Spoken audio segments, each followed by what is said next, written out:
साथियों, आज यहां लोंगेवाला की एक्सपोज पर तो देश भर की नजरें भी आप पर है।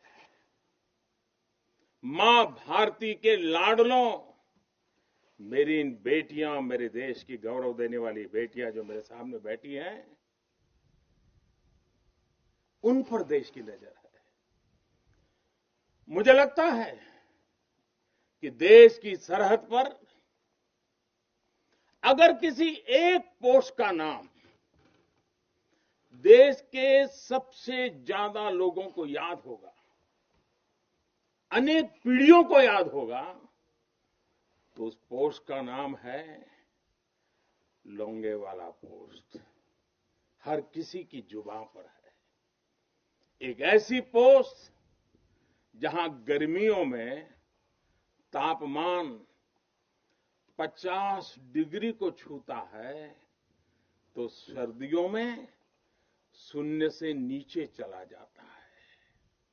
और मई जून में ये बालू जिस प्रकार से आती हैं, एक दूसरे का चेहरा भी नहीं देख पाते। इस पोस्ट पर आपके साथियों ने शौर्य की एक ऐसी गाथा लिख दी है जो आज भी हर भारतीय के दिल को जोश से भर देती है। लोंगेवाला का नाम लेते ही हृदय की गहराई से, मन मंदिर से यही प्रकट होता है, जो बोले सो निहाल, सत श्री अकाल। ये जयकारा कानों में गूंजने लगता है। साथियों, जब भी सैन्य कुशलता के इतिहास के बारे में लिखा पढ़ा जाएगा, जब सैन्य पराक्रम की चर्चा होगी, तो बैटल ऑफ लोंगेवाला को जरूर याद किया जाएगा।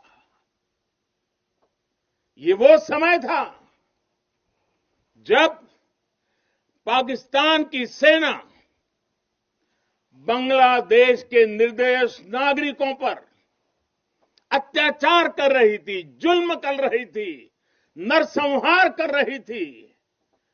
बहन बेटियों पर अमानवीय जुल्म हो रहे थे और पाकिस्तान की सेना के लोग कर रहे थे।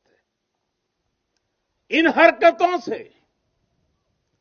पाकिस्तान का घृणित चेहरा उजागर हो रहा था, भयंकर रूप दुनिया के सामने पाकिस्तान का प्रकट हो रहा था। इन सब से दुनिया का ध्यान हटाने के लिए पाकिस्तान ने हमारे देश की पश्चिमी सीमाओं पर मोर्चा खोल दिया। पाकिस्तान को लगता था कि भारत की पश्चिम सीमा पर मोर्चा खोल दूंगा, दुनिया में भारत ने ये कर दिया, भारत ने वो कर दिया करके रोता रहूंगा और बांग्लादेश के सारे पाप उनके छिप जाएंगे। लेकिन हमारे सैनिकों ने जो मुंह तोड़ जवाब दिया, पाकिस्तान को लेने के देने पड़ गए। साथियों, यहां इस पोस्ट पर दिखाए गए पराक्रम की गूंज, इस गूंज ने दुश्मन का हौसला तोड़ दिया था। उसको क्या पता था कि हां, उसका सामना मां भारती के शक्तिशाली बेटे बेटियों से होने वाला है। मेजर कुलदीप सिंह चांदपुरी के नेतृत्व में भारतीय वीरों ने टैंकों से लैस दुश्मन के सैनिकों को धूल चटा दी, उनके मंसूबों को नेस्त नाबूद कर दिया। कभी कभी मुझे लगता है कि कुलदीप जी के माता पिता ने उनका नाम कुलदीप भले रखा था, उनको लगा होगा ये कुल का दीपक है, लेकिन वो कुलदीप जी ने अपने पराक्रम से उस नाम को ऐसे सार्थक कर दिया, ऐसे सार्थक कर दिया कि वे सिर्फ कुलदीप नहीं, वे राष्ट्रदीप बन गए, राष्ट्रदीप बन गए।